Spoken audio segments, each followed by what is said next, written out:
भाग 1। आर्या ने आज फिर अपने आप को कमरे में बंद कर लिया है। शीतल ने घबराकर प्रकाश से कहा तो प्रकाश भी परेशान होकर बोला, क्या आखिर ऐसा क्या हो जाता है आज के दिन? पूरे साल चहकती रहने वाली हमारी बेटी अपने बर्थडे के दिन ऐसा बर्ताव क्यों करती है? शीतल उदास होकर बोली, सुनिए ना, हम किसी डॉक्टर से मिलते हैं, आखिर कुछ तो पता चले, ऐसे तो हम सोचते ही रहेंगे। ये सुनकर प्रकाश ने हाँ में सिर हिलाते हुए कहा, हाँ, कुछ तो करना ही पड़ेगा। शीतल और प्रकाश की इकलौती संतान आर्या। शीतल और प्रकाश की जान बसती थी अपनी इकलौती बेटी आर्या में। कितनी मन्नतों और इलाज के बाद पैदा हुई थी आर्या। गोरी चिट्टी धनुष आकार भौएं और कशिश से भरी बादामी आंखें थी उसकी। सिर पर भूरे घुंघराले बाल, हंसती तो गालों में हल्के डिंपल पड़ते। नाम रखा गया आर्या। दोनों बहुत खुश थे।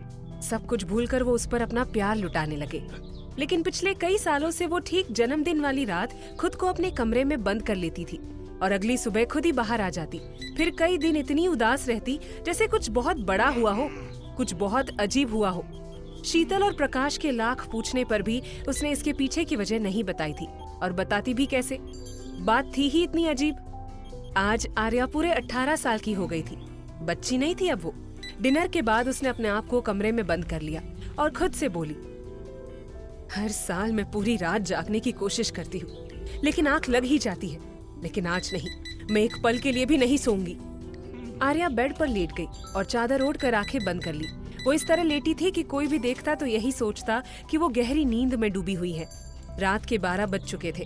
अब तक आर्या के फ्रेंड्स परिधि और सिद्धू भी उसे बर्थडे विश करने के लिए आ चुके थे, और जब उन्हें पता चला कि आर्या ने खुद को लॉक कर लिया है तो परिधि उदास होकर बोली, लो, हम इतनी मुश्किल से घर से परमिशन लेकर आए और ये मैडम फिर अपने कमरे में छिप गई। सिद्धू बोला, लेकिन आज तो बर्थडे सेलिब्रेशन होकर रहेगा। आंटी, आप केक रेडी कीजिए। हम आज दरवाजा तोड़कर आर्या के कमरे में जाएंगे और देखेंगे वो क्यों छिप जाती है। इस पर प्रकाश ने कहा, दरवाजा तोड़ने की जरूरत नहीं है, मेरे पास दूसरी चाबी है। कोई और दिन होता तो प्रकाश और शीतल कभी आर्या की प्राइवेसी में दखल न देते, लेकिन आज उनकी फिक्र बढ़ गई थी। उधर आर्या दम साधे लेटी थी। रात के 12 बज चुके थे। अचानक कमरा एक अनोखी खुशबू से भर उठा और आर्या मदहोश होने लगी। आर्या ने कसकर अपनी आंखें बंद कर ली। तभी उसे एक गर्मजोशी भरी मौजूदगी महसूस हुई, जैसे कोई उसके बहुत करीब हो। एक गहरी ठंडी आवाज उसके कान में फुसफुसाई, हैप्पी बर्थडे आर्या। आवाज इतनी करीब थी कि उसकी सांसें उसके गाल को छू रही थी। उसका दिल जोर से धड़का, लेकिन उसने खुद को काबू कर लिया। तभी उसे एहसास हुआ उसके माथे पर किसी ने किस किया है। अब आर्या काबू में नहीं रह सकी। उन होठों का एहसास ऐसा था जैसे 2 दहकते अंगारे उसके माथे पर रख दिए हो। उसका दिल तेजी से धड़क रहा था। कमरे में जंगल की मिट्टी और चंदन की मिली जुली खुशबू उसके चारों ओर फैल गई। आर्या ने तुरंत अपनी आंखें खोल दी और उठकर बैठ गई। कमरे में अंधेरा था, सिर्फ चांद की रोशनी खिड़की से आ रही थी। उसने अपने माथे को छुआ। वहां एक अजीब सी गर्माहट थी। कोई था, वो फिर आया था। वो बुदबुदाई, लेकिन कमरा खाली था। बाहर दूर जंगल से भेड़ियों की हाउल की आवाज आई, जो रात के सन्नाटे को चीर रही थी। आर्या की नजर खिड़की की ओर गई। एक पल के लिए उसे लगा कि कोई छाया हिली, लेकिन जब उसने गौर से देखा तो वहां कुछ नहीं था। हर बार जन्मदिन पर ऐसा ही होता है, वो खुद से बोली। उसकी आवाज में बेचैनी थी। वही एहसास, वही आवाज। तभी उसकी नजर फर्श पर पड़ी। ये क्या है? मिट्टी। आर्या ने झुककर मिट्टी को उठाया। पीली मिट्टी? ये मिट्टी तो जंगल की है। मतलब मैं सही थी, यहाँ कोई था जरूर, और वो जंगल से होकर आया था और शायद वापस उसी तरफ गया है। तभी दरवाजे पर खटपट हुई तो आर्या सतर्क हो गई। लगता है वो वहां है। तभी दरवाजा जोर से खुला। Happy birthday Arya! परिधि और सिद्धू दौड़ते हुए आए और उसके गले लग गए। आर्या को जबरन मुस्कुराना पड़ा। Thank you guys. शीतल और प्रकाश ने उसे मुस्कुराते हुए देखा तो राहत की सांस ली। तभी परिधि ने कहा, अच्छा, तो आज रात कोई नहीं सोएगा, हम पार्टी करेंगे। ये सुनकर आर्या कुछ सोचते हुए बोली, हाँ, लेकिन यहाँ नहीं, बाहर चलते हैं। उसने परमिशन के लिए अपने पापा की तरफ देखा तो प्रकाश ने भी मना नहीं किया। ठीक है, जाओ, एंजॉय करो, लेकिन अपना ध्यान रखना। शीतल बीच में बोली, और ज्यादा दूर मत जाना, आजकल न्यूज देख रही हो ना कि जंगल की तरफ कितने हादसे हो रहे हैं। आर्या उसके गाल पर किस करते हुए बोली, प्यारी मम्मा, हम लोग जंगल थोड़ी जा रहे हैं। अच्छा बाय, लव यू। आर्या ने प्रकाश के गले लगकर उसे थैंक्स कहा और हेलमेट उठाकर बाहर निकल गई। बाहर आते ही सिद्धू ने पूछा, इतनी रात को कहाँ जाने वाले हैं हम? इस वक्त तो क्लब में भी एंट्री बंद हो गई होगी। आर्या बाहर निकली, गैराज से एक बैग उठाया और बाइक स्टार्ट करते हुए बोली, तू बैठ तो सही, फिर तुझे बताती हूँ आज हम कहाँ पार्टी करने जा रहे हैं। परिधि भी अपनी स्कूटी स्टार्ट कर चुकी थी। उसने घबरा कर पूछा, कहीं तू जंगल की तरफ जाने का तो नहीं सोच रही? आर्या मुस्कुराई, बिल्कुल सही समझा। इतना कहकर उसने बाइक की रेस खींची और इससे पहले परिधि उसे रोकती आर्या की बाइक सड़क पर दौड़ने लगी। परिधि और सिद्धू को डर लग रहा था, लेकिन उन्हें यह भी पता था कि आर्या ने एक बार जो ठान लिया तो अब वो मानने वाली नहीं है। ये शहर जंगल से घिरा हुआ था और हाल में जंगल में काफी हलचल थी, मगर आर्या को जैसे खतरों से खेलने का शौक था। जंगल में थोड़े अंदर पहुंचते ही उसने बाइक रोक दी। सिद्धू घबरा कर आस पास देख रहा था। तब तक परिधि भी आ गई। आर्या जंगल में आते ही जैसे कहीं खो गई थी। उसने सिद्धू से कहा, तुम दोनों यहीं रुको, मैं अभी आती हूँ। सिद्धू बोला, यार अकेले कहीं मत जा, मुझे तो बहुत डर लग रहा है। जंगल का माहौल था भी डरावना। रात आधी बीत चुकी थी।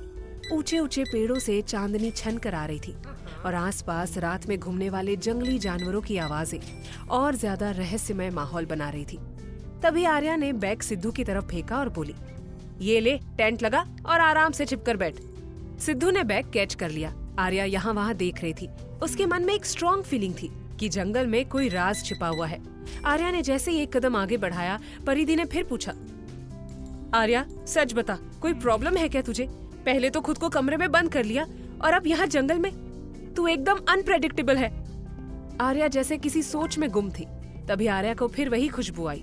उसने बेचैन होकर कहा, परिधि तू रुक, मैं अभी आई। आर्या तेजी से जंगल में अंदर की तरफ दौड़ने लगी। अचानक झाड़ियों के पास दो पीली आंखें चमकी और आर्या के कानों में एक घुर्राहट पड़ी। आर्या के मुंह से निकला, ये कैसी आवाज थी? वो दो पल उसी जगह खड़ी रह गई। तभी परिधि के चिल्लाने की आवाज आई, आर्या, आर्या कहाँ है तू? आर्या! आर्या को जैसे अचानक होश आया हो। वो पलटकर भागी। तभी गीली मिट्टी में अचानक उसका पैर फिसला। आर्या दलदल में गिरने को हुई। तभी किसी ने उसका हाथ थाम लिया। आर्या संभल पाती तभी उस शख्स ने आर्या को अपनी तरफ खींच लिया। आर्या उसके सीने से टकरा गई। अंधेरे में उसका चेहरा दिखाई नहीं दे रहा था, मगर आर्या को ऐसा लगा जैसे वो इस शख्स को पहचानती है। वही अनोखी खुशबू और मदहोश करने वाला एहसास। आर्या के मुंह से निकला, तुम। अचानक उस शख्स ने आर्या को दलदल से दूर खींचा और डांटते हुए बोला, तुम्हें रात के इस वक्त यहाँ नहीं होना चाहिए था। निकलो यहाँ से, बेवकूफ लड़की। उसकी भारी आवाज से जंगल गूंज उठा, लेकिन आर्या का दिमाग घूम गया। आज तक उससे किसी ने भी इस लहजे में बात नहीं की थी। वो एक झटके से दूर हट गई और फट पड़ी। तुम कौन होते हो मुझे यहाँ से निकालने वाले? ये जंगल तुम्हारा है क्या? वो शख्स बड़े हक से बोला। हाँ, ऐसा ही कुछ समझ लो। आर्या चिढ़ उठी। वो जवाब देने जा रही थी कि तभी सिद्धू की आवाज गूंजी, आर्या कहाँ हो तुम? आर्या की चीख सुनकर सिद्धू और परिधि उसे ढूंढते हुए आ गए थे।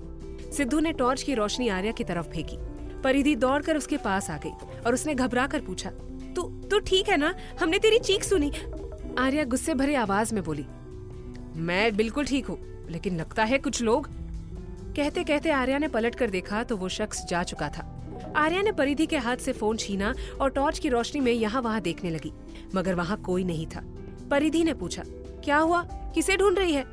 आर्या बोली, वो यही था। सिद्धू ने उसके कंधे पर हाथ रखते हुए पूछा, आर्या कौन था यहाँ? आर्या बोली, कोई नहीं, चल वापस चलते हैं। सिद्धू और परिधि ने राहत की सांस ली। जंगल में कैंपिंग करने की उनकी हिम्मत नहीं थी, मगर आर्या का दिमाग घूम रहा था। उसने मन ही मन सोचा, ऐसा कैसे हो सकता है? वो खुशबू, वो एहसास मैं भूल नहीं सकती, लेकिन जो आदमी मुझसे टकराया था वो तो एक नंबर का खड़ूस और बदतमीज था। आर्या उसे दिलो दिमाग से निकालने की कोशिश कर रही थी। उसने बाइक स्टार्ट की और तेजी से जंगल से निकल गई, मगर एक नजर उसका पीछा कर रही थी। अगली सुबह आर्या उसी अंदाज में फुल स्पीड से बाइक दौड़ाते हुए कॉलेज में दाखिल हुई। वो तेजी से पार्किंग की तरफ जा रही थी। उसी दिशा में एक कार उसके आगे थी। आर्या ने कार को तेजी से ओवरटेक किया और बाइक पार्क कर दी। कार में बैठे शख्स ने चिल्लाकर कहा, ये क्या बदतमीजी है। आर्या ने बाइक का स्टैंड लगाया और बड़ी अदा से हेलमेट उतारकर अपने बालों को झटका। उसके बॉब कट रेशमी बाल उसके मासूम चेहरे की खूबसूरती को और बढ़ा रहे थे। कार में बैठा शख्स एकटक उसे देख रहा था। आर्या ने उसकी बात तक नहीं सुनी थी। तभी सिद्धू आ गया। आर्या ने उसे हाय करते हुए कहा, हाय। वो उसकी तरफ बढ़ गई। कार वाले शख्स ने स्टीयरिंग व्हील पर जोर से हाथ मारा और गाड़ी साइड में लगाकर वहां से चला गया। अचानक आर्या ने पलट कर देखा, वही खुशबू, मगर पीछे कोई नहीं था। सिद्धू ने आर्या की आंखों के आगे चुटकी बजाकर कहा, किसे देख रही है, चल क्लास का टाइम हो रहा है। आर्या ने जवाब दिया, परिधि को आ जाने दे, फिर चलते हैं। सिद्धू ने कहा, परिधि तो पहले ही क्लास में पहुंच चुकी है। आर्या कहीं खोई हुई सी थी। उसने कहा, एक काम कर, तू चल, मैं अभी आती हूँ। सिद्धू चला गया। आर्या ने पूरी पार्किंग में नजर घुमाकर इधर उधर देखा, लेकिन वहाँ कोई नहीं था। उसने अपने आप से कहा, वो यही था, वो मेरे आसपास कहीं था। मुझे पक्का यकीन है ये वही एहसास था। थोड़ी देर इंतजार करती हूँ, शायद वो वापस आए। काफी इंतजार के बाद भी कोई नहीं आया। तभी आर्या का फोन बज उठा। सिद्धू का कॉल था। आर्या ने फोन उठाते ही सिद्धू की आवाज सुनी, अरे कहाँ रह गई, जल्दी आ, क्लास शुरू होने वाली है। आर्या को अचानक ध्यान आया कि उसे क्लास में जाना है। वो भागकर क्लास की तरफ गई। जैसे ही वो अंदर पहुंची, पहले से दाखिल हो रहे एक शख्स से टकरा गई। उसने चिल्लाकर कहा, दिखाई नहीं देता क्या? मगर जैसे ही उस शख्स ने पलट कर देखा, आर्या बर्फ की तरह जम गई। उसके मुंह से सिर्फ इतना निकला, तुम यहाँ क्या कर रहे हो? उस शख्स ने आर्या के चेहरे पर नजरें जमा दी। उसकी तीखी नजरें जैसे आर्या की रूह तक पहुंच रही थी। आर्या का दिल जोर से धड़क उठा। ये वही शख्स था जिसने पिछली रात उसे दलदल में गिरने से बचाया था। उसके कुछ पूछने से पहले ही वो शख्स गरज उठा, out, get out of my class. Arya को कुछ समझ नहीं आया। उसने फिर कदम आगे बढ़ाए, लेकिन उस शख्स ने उसका हाथ पकड़कर उसे बाहर खड़ा कर दिया। जब उसने उसे छुआ तो आर्या के शरीर में बिजली का करंट सा दौड़ गया। उस शख्स ने गुस्से से कहा, मैं आप लोगों का नया प्रोफेसर हूँ। आज से मैं लिटरेचर की क्लास लूंगा, लेकिन मेरी क्लास में एक सेकंड भी देर से आने की हिम्मत मत करना। ये पहली बार था जब किसी ने आर्या से इतनी बदतमीजी से बात की थी। वो गुस्से में पैर पटकते हुए क्लास से बाहर निकल गई, मगर उसका दिल अब भी उसके काबू में नहीं था। प्रोफेसर ने उस पर एक नजर डाली और मन ही मन कहा, तुम मुझसे दूर ही रहो तो अच्छा होगा। आग और परवाना कभी साथ नहीं हो सकते। कौन था ये अनजान शख्स जो अब प्रोफेसर बनकर आर्या की जिंदगी में दाखिल हो चुका था? क्या आर्या का वो एहसास महज एक इत्तेफाक था या इसके पीछे था कोई गहरा राज? कौन आता था हर जन्मदिन पर आर्या से मिलने के लिए? जानने के लिए सुनते रहिए मैं तेरा ही दीवाना हूँ, सिर्फ प्रतिलिपि